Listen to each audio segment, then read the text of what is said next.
본문 말씀은 지난주에도 한번 생각해 본 말씀인데요. 또 한번 하는 이유는 지난주에 그저 스쳐 지나간 중요한 명제가 몇 개가 있어가지고 아무래도 기도하면서 이 말씀을 다시 한번 우리가 은혜를 받아야 되겠다고 그런 생각 때문에 다시 한번 말씀함을 이해해 주시면 되겠습니다. 14절의 말씀인데요. 내가 너희를 부끄럽게 하려고 이것을 쓰는 것이 아니라 오직 너희를 내 사랑하는 자녀같이 권하려 하는 것이라. 너희들을 창피하게 만든다든지 수치심을 느낀다든지 괴롭게 딸딸 볶으려고 권하는 게 아니고 자녀로 생각해가지고 내 사랑하는 자녀로 생각해서 내가 말씀을 전한다. 이제 바울 사도의 개인적인 심정을 토로하고 있는 겁니다. 제가 중고등학교 학생 때 아주 훌륭한 선생님들이 많이 계셨는데요. 어떤 분은 아주 잔소리를 많이 하는 분이 계시고 또 어떤 분은 한 번도 잔소리 안 하는 아주 훌륭한 선생님이 계셨습니다. 잔소리를 하면은요, 듣기 싫은지 인기가 별로 그런 선생님 인기가 없으셨고요. 잔소리를 한 번도 안 하는 선생님이 인기가 좋았습니다.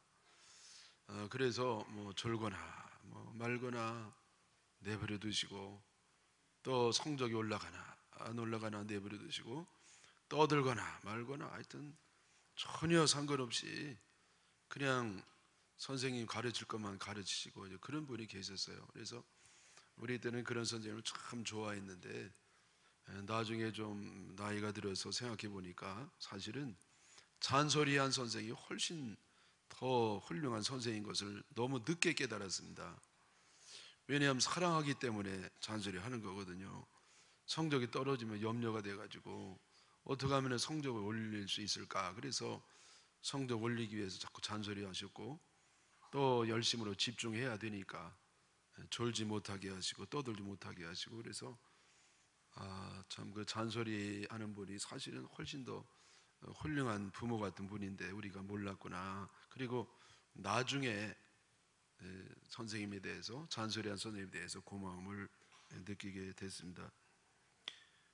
여러분이 바울 사도도요, 교인들에게 이렇게 자꾸 이것저것 권면하는 이유는 저들을 부끄럽게 한다든지 괴롭게 하려는 이유가 전혀 아니고, 선생님이, 사랑 많은 선생님이 학생들에게 자꾸 잔소리하는 것처럼, 아니 그것보다 더 나아가서 부모가 자식에게 자꾸 잔소리하는 것처럼 그런 마음으로 한다는 겁니다. 그래서 이 바울 사도는 아버지로서, 늘 아버지로서 생각했고 또 이 교인들은 자녀로 그렇게 생각을 했습니다. 제가 여러분의 아버지가 된다는, 감히 그런 얘기를 하려는 건 아니에요. 제가 말씀드리고 싶은 거는 교회는 가족이라는 것이죠. 가족. 예수 그리스도의 보혈의 피를 나눈 한 형제와 자매가 바로 이 교인 간의 인간관계라는 겁니다. 여러분 아시는 분은 아시겠습니다만, 이 독일어로 그 사회 공동체를 지칭하는 것이 두 가지 말이 있습니다. 똑같은 사회인데, 공동체인데 게마인샤프트라는 말이 있고 게쉘샤프트라는 말이 있어요. 그 게마인샤프트는 뭐냐면은 혈연 중심의 사회를 말합니다. 그래서 아버지, 어머니, 삼촌, 당숙, 뭐 육촌, 막내 동생, 이렇게 혈연으로 맺어진 사회를 게마인샤프트라 합니다. 그리고 게쉘샤프트는 뭐냐면은 목적을 가지고 의도적으로 만들어진 사회를 게쉘샤프트라고 합니다. 학교라든지 또 무슨 병원이라든지 또 군대라든지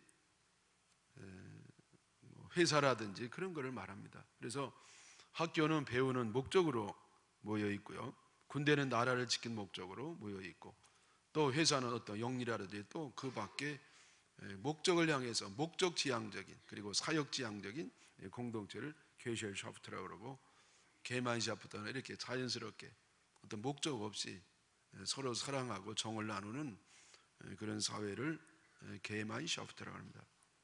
여러분이 짐작을 하겠습니다만 교회는 바로 게마인샤프트예요. 가족 공동체라는 말이죠. 예수 그리스도의 보혈의 피를 나눈 형제요 자매요. 그래서 서로 뗄래야 뗄 수 없는 가장 밀접한 아름다운 관계가 바로 교인 간의 관계인 줄 믿습니다. 여러분, 이 교회는 학교가 아닌 거 아시죠? 교회는 어떤 군대도 아니고 회사도 아니고 가족입니다. 예수 그리스도를 머리로 하고, 그리고 다 지체가 된 형제 자매가 우리 모두인 줄 믿습니다. 여러분, 잘 안 돼도 교회가 그런 곳이에요. 늘 잘 안 돼도 늘 그쪽으로 갖다 붙여야 되고, 지속적으로 아름다운 사랑의 공동체를 이뤄나가야 될 줄 믿습니다. 그래서 여러분, 이 가족 간에 무슨 법이 필요합니까? 교회는 그냥 가족이기 때문에 뭐 법이 필요 없어요. 뭐 돈을 꿔줄 때도 여러분, 그 가족 안에서 이렇게 뭐 껴줄 때 형님에게 뭐 차용증서를 쓰는 집안은 별로 없으잖아요. 형님인데요, 뭐 어련히 주시지 않겠어요. 그래서 그냥 딱 주시고, 그리고 못 갚으면 아이고 얼마나 형님이 어려우면 못 갚으시나 냅두고, 뭐 때가 되면 주시겠지. 네? 안 주면 뭐 안 받으면 되고, 형님께 받은 은혜가 얼마나 많은데 뭐 동생이 돼서 뭐 형님 어려운데 뭐 그까짓 거 내가 줄 수도 있는 건데 꿔준 게 참 미안하구나. 여러분 이게 가족이란 말이에요. 네? 여러분, 이 세상에서는요 잘못한 사람에 대해서 고발하는 겁니다. 고발해야 되죠. 근데 이 가족은 고발하는 게 아니라 감싸는 겁니다. 감싸는 거. 제가 지난 교회에 있을 때 어느 집사님이요, 저에게 기도 좀 해달라고, 목사님 우리 아들이 위해서 기도 좀 해주세요. 아들이 어떤 일이 있는데요, 말하기도 창피한데 우리 아들이요 사기를 쳐가지고 형무소에 가 있습니다. 벌써 몇 번째인데 목사님 아들이 위해서 기도 좀 해주세요. 여러분, 남들은 다 손가락질하고 뒤에서 욕하고 사회적으로 지탄의 대상이 된 그런 사람입니다만은, 그러나 그 어머니는요 아들을 포기할 수 없는 겁니다. 그래도 사랑하는 것이죠. 여러분, 자식이 이게 잘못 나가면 아프게 사랑하고, 자식이 참 자랑스럽게 잘 나가면 기쁘게 사랑하고, 사랑은 변함이 없는 겁니다. 여러분, 이게 가족이에요, 가족. 여러분, 이 엄마가 애들 혼내키면은요 웬만하면 상처를 안 받습니다. 옆집 아저씨가 뭐라 그러면 되게 상처를 받아도 엄마가 뭐라 그러면은요 상처를 안 받죠. 왜냐하면 사랑으로 하는 걸 아니까. 철이 없는 애들은 상처를 받을지 몰라도 엄마가 그다 사랑으로 한다는 걸 아는 애들은요 고맙게 여기는 겁니다. 여러분, 그래서 이 가족 간에는 상처를 받지를 않는 겁니다. 여러분, 이 교회 안에만 가족이 아니고, 여러분 어떤 사회라든지 회사라든지 어떤 장이 돼서 그 단체를 이끌어갈 때도 바로 이 가족 개념을 갖는 것이 굉장히 좋겠다고 생각합니다. 인정이 메마르고 너무 싸납고 계산적이고 상업적이고 자기밖에 모르고, 여러 이런 인정이 메마른 세상 속에서 정말 CEO라든지 그 장이 돼가지고 아래 사람들을 가족처럼 대할 때 얼마나 용기를 가지고 격려가 되고 더 능률이 오르겠습니까? 그냥 막 봉급을 안 올려주려고 학착같이 깎는 것은 가족의 마음이 아니죠. 내 딸이라고 생각하고 아들이라고 생각하고 동생이라고 생각하면은요 그거 좀 더 주고 싶잖아요. 예? 저도 이 딸이 인턴하면서 뭐 회사에 어떤 문제를 가지고 자꾸 얘기하면 아유 사장님이 어떻게 왜 그래 좀 더 주지 그거밖에 안 준대. 그를 이렇게 일을 많이 시키고 그거밖에 안 준대. 여러분, 이 부모 마음은요 더 받기를 원하는 거고 애들이 복을 많이 받기를 원하는 겁니다. 여러분, 그래서 우리 사회에서 뭔가 남을 거느리는 사람들은요 그런 내 자식이라고 생각하고 동생이라고 생각하고 이러면 참 그 아름다운 공동체가 될 줄 믿습니다. 여러분, 그래서 저도요 이 바울사도의 마음을 조금이라도 갖기 위해서 저 교인들은 다 가족으로 생각하고 있습니다. 연세가 많은 분들, 누님이라든지 형님이라든지, 또 저보다 적으면 동생이라고 생각하고, 아주 적으면은요 내 자식처럼 생각하고. 여러분이 어떻게 느낄지 몰라도요 제가 표현을 잘 못해가지고 잘 안 되는데 마음은 그렇습니다. 그래서 저뿐만 아니라 우리 모두가 그렇게 바울 사도가 이 교인들을 자기가 낳은 자식처럼 여기는 것처럼 가족의 마인드를 가지고 늘 함께 행복하게 신앙생활 하시기를 바랍니다. 바울 사도가 이어서 하는 말씀이요 16절에 있습니다. 그러므로 내가 너희에게 권하노니 너희는 나를 본받는 자가 되라. 그러므로, 그러니까 내가 너희들을 영적으로 가족처럼 생각하는 것처럼 너희도 서로 이렇게 가족으로 여겨라. 이거에 대해서는 나를 본받도록 하라. 여러분, 이 말은요 어떻게 보면 오해가 될 수 있는 말씀입니다. 얼마나 자신만만하면 이렇게 얘기할 수가 있겠어요? 여러분, 나만은 본받지 마십시오. 뭐 이렇게 얘기해야 좀 될 것 같은데, 나를 본받으라. 그래서 바울 사도가 능력이 많더니 역시 오만하구나 이렇게 착각할 수가 있습니다. 그러나 이것은 바울 사도가 오만한 것이 아니고 바로 내가 온 성도를 가족으로 여기는 것처럼 너희도 이 면에 있어서는 나를 본받는 게 좋겠다. 그리고 이것은 바로 그리스도께서 우리 모두를 가족으로 여겨주셨는데, 그러므로 그리스도를 본받도록 하라, 그런 얘기입니다. 여러분, 이 바울 사도를 본받으라는 건 뭐냐면은, 여러분 잘 들으십시오. 내가 그리스도를 그렇게 본받는 거와 마찬가지로 너희들도 내가 그리스도를 본받는 그 그리스도를 본받도록 하라. 그러니까 결론은 뭐냐면은 그리스도를 본받으라는 거예요. 바울 사도는요 자기를 본받으라는, 자기에게 관심을 가지라는 게 아니고 자기가 그리스도를 본받는 것처럼 그리스도를 본받으라, 그리스도를 본받으라고 강변을 하는 겁니다. 여러분, 우리는요 말로는 그리스도를 본받고 주님의 뜻대로 산다고 하면서도 막상 세상에서 살 때는 그리스도를 본받고 주님의 뜻대로 하는 것보다도 내 맘대로, 내 뜻대로, 내 고집대로, 내 감정대로, 내 계산대로, 내 하고 싶은 대로 할 때가 얼마나 많습니까? 막상 교회에서 예배를 드리고 설교를 듣고 할 때는요 우리가 참 정말 주님 본받고 주님의 뜻대로 사는 것처럼 느껴지는데, 막상 예배당 문을 나서기만 하면 세상에서는요 이제는 주님은 온데간데 어디에 없어 가시고요, 주님의 뜻도 없어지고 내가 하고 싶은 대로, 내 맘대로, 내 고집대로, 내 계산대로, 내 논리대로, 내 판단대로, 내 상식대로, 여러분 그럴 때가 얼마나 많습니까? 그러면서 우리는 하나님 뜻대로 하나님 본받는 삶을 살다 그렇게 착각하는 경우가 많습니다. 제가 종종 말씀드린 것이 사람은 착각하는 존재라는 말씀을 드립니다. 여러분, 사람은 착각하는 존재예요. 자기를 몰라요. 여러분, 눈이 밖으로 나서 그런지 모르지만은 우리 남은 너무나 잘 보면서 자기 안에 있는 심각한 문제에 대해서는 모르는 겁니다. 예? 여러분, 그 왜 자기 성격 조사 같은 거 하잖아요. 근데 성격 조사를 하는데 그게 되게 틀립니다. 왜 틀리냐면은 그 정확하게 맞도록 연구를 해놨는데 왜 나의 진짜 모습을 보여주지 못하느냐? 왜냐하면요 우리가 응답할 때 문제가 있습니다. 어떤 문제가 있냐면은 그 답을 할 때 자기 현실적으로 자기 있는 모습을 치는 게 아니라 원하는 모습을 쳐, 원하는 걸 쳐요. 그러니까 이상형이 나오는 겁니다.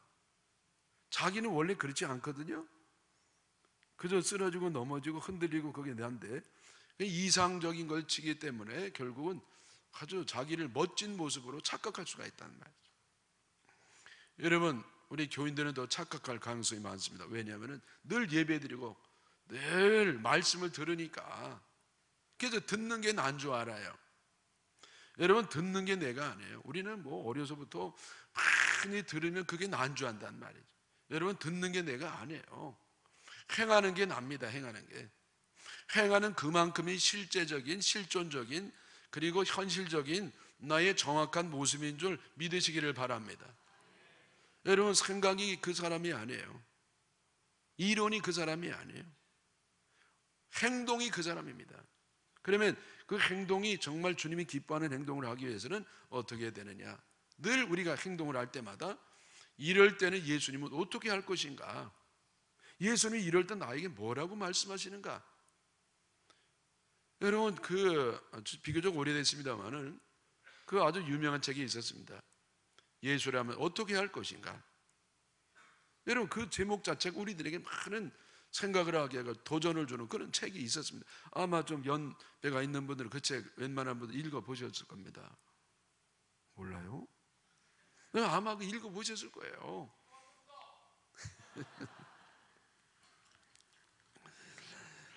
예, 그래서 여러분, 이게 바로 주님과 동행하는 겁니다. 네? 여러분, 주님의 동행이 뭐예요? 주님의 동행하는 이럴 때 주님이 나타나셔서 어떻게 하실 건가? 그걸 볼 때 우리는 주님이 기뻐하는 행동을 할 수가 있는 줄 믿습니다. 제가요, 큰딸이 유치원을 다닐 때 옆집 아줌마가 막 헐레벌떡 오셔가지고 큰일 났다는 거예요. 뭐가 큰일 났냐고 그러니까 애가 오토바이에 쳐가지고 병원에 갔대요. 어떤 아줌마 옆에서 병원에 갔다는 거예요. 그래 내가 이거 우리 애가 심각하게 다쳤는가 염려가 돼가지고요. 가는데 여기서 분노가 일어나는 겁니다. 어떤 새끼가 우리 애를 쳐가지고 그냥 여러분 죄송해요. 내 마음이 막 이 새끼 내 가만 안 둔다고 말이야. 막 갔거든요. 갔더니요 오토바이가 없어요. 어디 갔냐니 도망갔대요. 우리 애는 어디 갔냐니 병원에 갔대요. 아주머니가 막 가까운 병원으로 데려갔다 그래서 어느 병원이냐고 막 갔더니 가는 도중에 애를 이렇게 손잡고 애가 쫄룩쫄룩하면서 아줌마 손잡고 오더라고요. 그래서 어떻게 너 괜찮냐 그랬더니 괜찮다고 다행히 쳤는데 별 아픈 데는 없고 찰과상이 있어가지고 약 발라주고 왔다는 거죠. 그래서 참 다행이다 하나님 감사하다. 그러면서 더 다행인 게 뭐냐면은 그 녀석 도망간 게 얼마나 다행인지. 여러분 그거 만나면 뭐합니까? 네? 따지고 말이야 멱살 잡고 이 새끼 너 죽여볼래? 여러분 그래야 그게 은혜스럽지 못하고 덕스럽지 못하지 않습니까? 이 양반이 내가 목사인 줄 알면 교회 다니겠어요? 그래서 참 도망간 게 얼마나 다행인가. 여러분 제가 그때 한 템포 놓쳐가지고 하나님 앞에 기도하고 주님 이럴 때 내가 어떻게 해야 될까요? 그러면 제가 아마 그랬을 겁니다. 그 오토바이 친 녀석을 보고 괜찮아요.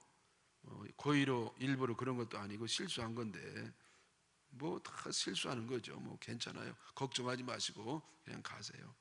애가 뭐 경미한 상처니까 이거 뭐 별것도 아닌데 그냥 열심히 가시라고 제가 그렇게 했을 겁니다.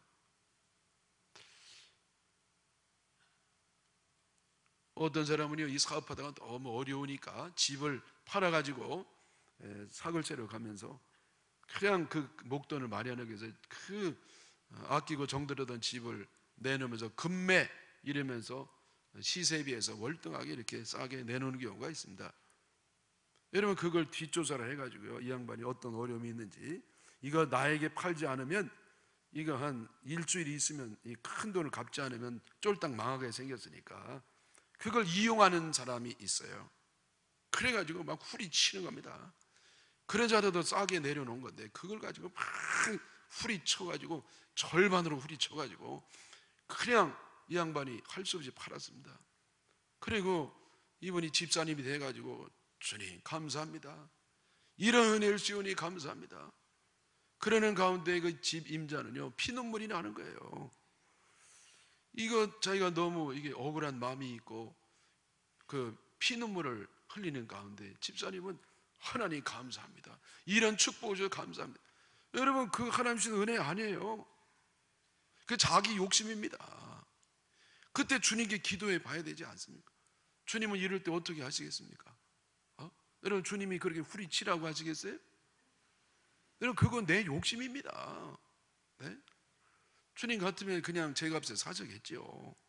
네? 여러분 너무나 잘 아는 유명한 장발장이 너무나 배고프고 너무 힘들어서요 오갈 데도 없이 나중에는 성당에 들어가서 그 신부님 좋은 분을 만나가지고 잘 얻어먹고 아침에 나올 때 촛대를 훔쳐가지고 나오는 거예요. 그게 하는 게 아주 거동이 수상해가지고 경찰이 오라고 그래가지고요, 검문을 해가지고 보니까 그 은촛대가 나오는 겁니다. 이 경찰이 그 성당에 다녔기 때문에 늘 보던 촛대라 이거 내 어딘 줄 안다. 그래서 그 신부님한테 간 겁니다. 이거 이 성당 거 맞죠? 네, 맞습니다. 이 녀석이 이거 훔쳐가지고 나오다가 나에 들켰으니까 내 가만히 안 둔다고. 그때 그 신부님이 말하길 뭐라고 하냐면은 내가 준 것이요, 내가 준 것이라고 얘기합니다. 여러분, 장발장이요 그때 그 소리를 듣고요 그때 변하는 겁니다. 여러분, 세상에 대해서 염세적인 생각을 갖고 있고 밉고 그랬는데 그 신부님의 사랑 때문에 그 마음이 변해서 새 사람이 되는 겁니다. 여러분, 아마도 그 신부님은 늘 주님이면 이럴 때 어떻게 하나 늘 그걸 묵상하고 생활화 되신 분이 아닌가 생각을 합니다. 여러분, 우리가 늘 이럴 때 주님은 어떻게 하셨을까? 네? 주님을 본받는 그런 사람들이 되기를 바랍니다.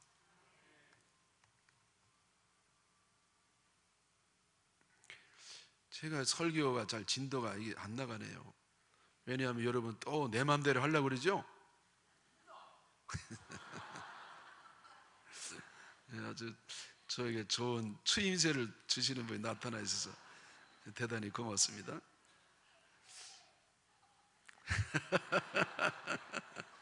한쪽에서는 이렇게 할아버지, 한쪽 애기가 서로 이렇게. 한번 따라 하시죠. 이럴 때 예수님은 어떻게 하셨을까? 늘 그렇게 하시고 주님 본받는 삶을 살기를 바랍니다. 바울 사도는 고린도 교회에 디모데를 보내서 교인들을 도왔습니다. 17절에 이로 말미암아 내가 주 안에서 내 사랑하고 신실한 아들 디모데를 너희에게 보내었으니 그가 너희로 하여금 그리스도 예수 안에서 나의 행사 곧 내가 각처의 각 교회에서 가르치는 것을 생각나게 하리라. 여러분, 이 디모데는요 바울 사도가 전도할 때 그 전도를 받고 예수를 믿고 그 짧은 기일 내에 바울 사도에게 훈련을 받아서 목사가 된 사람이에요. 그게 바울 사도가 오른팔처럼 사용했습니다.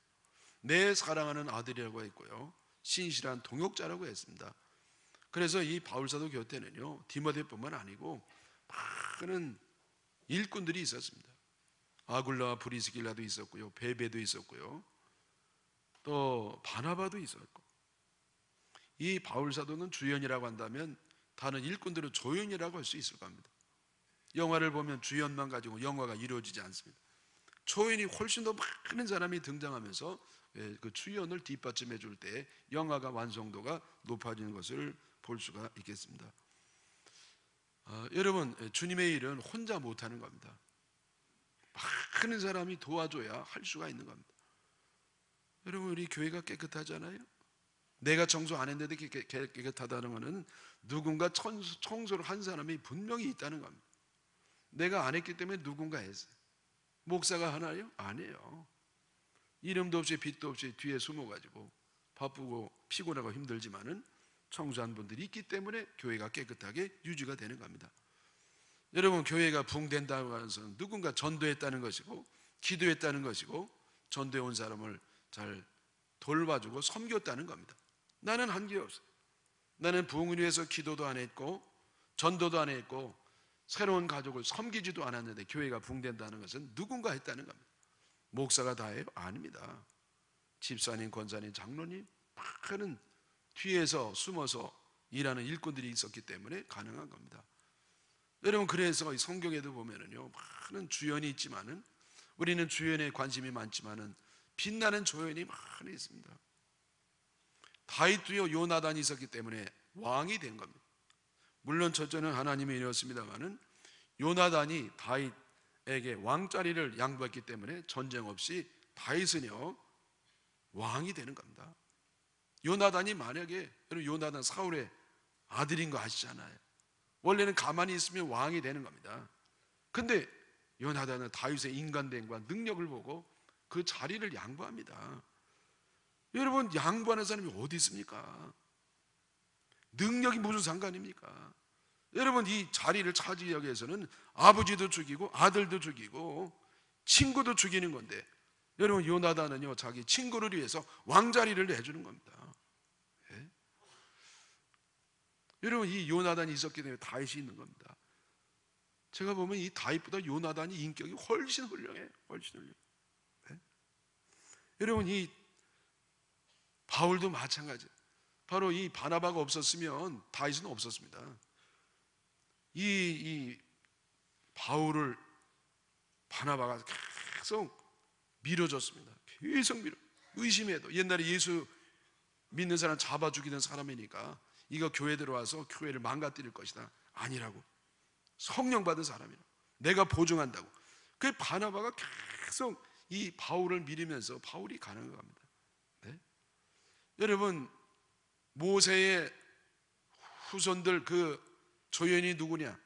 여호수아와 갈렙입니다. 근데 여러분, 이 모세가 죽고 나서 후계자가 누구냐? 여호수아가 돼요. 여러분, 여호수아 갈렙이 쌍벽을 이뤘거든요.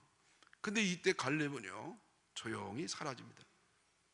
그리고 여호수아를 계속 협력하는 겁니다. 만약에 갈렙이 내가 뭐가 모자라서 후계자가 아니야, 그리고 시기하고 질투하고 공격하고 비난하고 그러면 나라가 갈라졌을 겁니다. 근데 이 조연이 빛나는 조연이기 때문에 이 전쟁의 승승장구를 하게 되는 겁니다. 여러분, 이 세상엔 주연만 있지 않아요. 조연이 훨씬 많습니다. 이 조연이 어떻게 하느냐에 따라서 주연이 빛나기도 하고 주연이 도중하청하기도 하고 그렇습니다.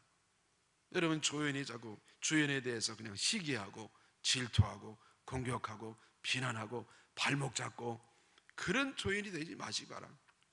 성경에 나오는 훌륭한 조연처럼, 그리고 디모데처럼 잘 앞서가 나간 사람을 도와주는 그런 사람이 돼서 하나님 앞에 큰 칭찬을 받기를 바랍니다. 하나님 앞에서는요 조연도 없고 주연도 없습니다. 5달란트 받아서 10달란트 남긴 사람이나 1달란트 받아서 2달란트 받은 사람이나 하나님은 똑같이 칭찬을 합니다. 5배의 능력이 나타났고 열매와 성과가 있어짐에도 불구하고 하나님은요 5달란트나 1달란트 똑같이 칭찬을 해요. 착하고 신실한 종아, 내가 작은 일에 충성했으니, 그러면서 토시 하나 안 틀리고 똑같은 칭찬을 하는 겁니다. 여러분, 우리가 언젠가 하나님 앞에 설 때 내가 얼마나 빛나게, 내가 얼마나 남보다 앞장서서 내가 어떻게 높은 자리에서, 그거는 전혀 주님 보이지 않아요. 주님이 보는 거는 내가 얼마나 주님을 사랑하는 뜨거운 마음으로 이 일을 성실하게 감당했는가, 그걸 보면서 칭찬함을 믿으시기를 바랍니다. 결론적인 말씀은요 20절에 있습니다. 하나님의 나라는 말에 있지 아니하고 오직 능력에 있습니다. 여러분, 하나님 나라는 말에 있지 아니하고 능력에 있다. 말을 얼마나 잘하느냐, 말을 얼마나 현란하느냐. 여러분, 말은요 능력이 없습니다. 하나님 말씀은 능력이 있지만 인간의 말에 능력이 없는 겁니다. 말 가지고 되는 게 아니에요. 여러분, 그러나 이 말 가지고 무너뜨리는 수는 있지만 사람을 세울 수는 없어요. 사람이 세움을 받고 복을 받고 구원을 받는 것은 오직 진리의 말씀, 하나님의 말씀 밖에 없는 줄 믿습니다. 여러분, 인간의 말은요 자꾸 무너뜨리는 겁니다. 말 갖고 되는 게 아니에요. 여러분, 말이 현란할수록 그 사람의 진정성이 의심될 수가 있습니다. 하나님 나라는 말로 이루어지는 게 아니에요. 행동으로 되는 겁니다. 여기 능력으로 된다는 것은 바로 행동으로 된다는 것이죠. 행동으로 된다는 것이죠. 여러분, 주님의 일을 할 때 네 부류가 있다는 거 아닙니까? 하나는 말만 하고 행동은 안 하는 사람, 최악이죠. 말은 너무 좋아요. 근데 뭐 하는 거 하나도 없어요. 그 다음에 두 번째는 말은 많고 행동도 많아요. 네? 그 열심히 하면서 말로 다 무너뜨려요. 두 사람 전도해 놓고 세 사람 내쫓아요. 벽돌을 3개 쌓아놓고 4개를 무너뜨려요. 그게 말로 다 까먹는 사람. 여러분, 그래서 반갑지 않습니다. 또 하나는 말도 안 하고 행동도 안 하는 사람. 그거는 말도 하고 행동도 하는 것보다 낫지만은 이것도 역시요, 좀 아직은 아니에요. 이게 제일 좋은 건 뭐냐? 말 없이 행동하는 겁니다. 말은 하지 아니하고 열심히 성실하게 웃으면서 기쁨으로 사명을 감당하는 모습을 주님이 기뻐하는 모습이고, 하나님은 그런 사람을 통해서 하나님 나라를 이루시고 영광을 받으시는 줄 믿습니다. 여러분, 세상에 가장 쉬운 게 뭐냐? 남 훈수 두는 겁니다. 여러분, 이렇게 뭐 축구를 한다든지 야구를 한다든지 할 때 해설자들이 나타나서 해설 얼마나 잘하는지 몰라요. 저 축구 선수 저러고도 무슨 축구 선수냐? 저 볼을 저렇게 뻥뻥 동네 축구처럼 내지려면 어떡하냐고. 그 상대 팀이 아주 키가 큰 선수들인데 거기다가 볼을 뻥뻥 찰 게 아니라 숏볼로 드리블을 해서 그 사이를 뚫고 들어가서 해야 되는데 그 뻥뻥 날린다. 그 말이 뭐 대단한. 자기가 뛰어봐요. 5분도 못 뛰어. 5분도 못 뛰어도 뻥 쓰러집니다. 기절합니다. 네? 여러분, 세상에 가장 쉬운 게 뭐냐? 난 비판하는 것이고 욕하는 것이고 말로 자꾸 뒤에서 막 이렇게 무질서하게 만들고요, 기를 빼는 것이고, 그거는 누구나 하는 겁니다. 제가 지난주에도 말씀드린 것 같은데 누가 하나님이 사용한 사람이냐? 욕먹고 하면서 일을 하는 사람이에요. 비판을 받으면서도 생산적인 일을 하는 사람. 하나님은 그런 사람을 통해서 하나님 나라를 이루시고 역사를 이어가시고 영광을 받으시는 줄 믿습니다. 여러분, 이 능력이 바로 행동이라는 말씀드렸는데, 그러면 이 행동이 어떤 행동이고 어떤 능력이냐? 21절에 너희가 무엇을 가지고 무엇을 원하느냐? 내가 매를 가지고 너에게 나아가랴? 사랑과 온유한 마음으로 나가랴. 여러분, 여기 능력은 말의 능력이 아니라 사랑의 능력이요 온유의 능력인 줄 믿습니다. 여러분, 우리 교회에서 하나님이 주시는 능력은요, 사실은 힘없는 능력이에요. 힘없는 능력이 무슨 말이냐? 세상 관점에서 드리는 말씀인데, 세상에 어떠한 돈이라든지 백이라든지 어떤 힘이 있는 게 아니에요. 조직력이 있다든지 거기 어떠한 세상적인 뒷받침이 있다든지 그런 게 아닙니다. 그래서 여러분, 교회에 오면 백이 있어가지고 취직시켜주는 거 아니에요. 돈이 있어가지고 돈 없는 사람에게 사업 및 그 받침을 줘가지고 사업하게 하는 거 아닙니다. 아무것도 줄 수 없어요. 돈도 없고 백도 없고 아무것도 없어요.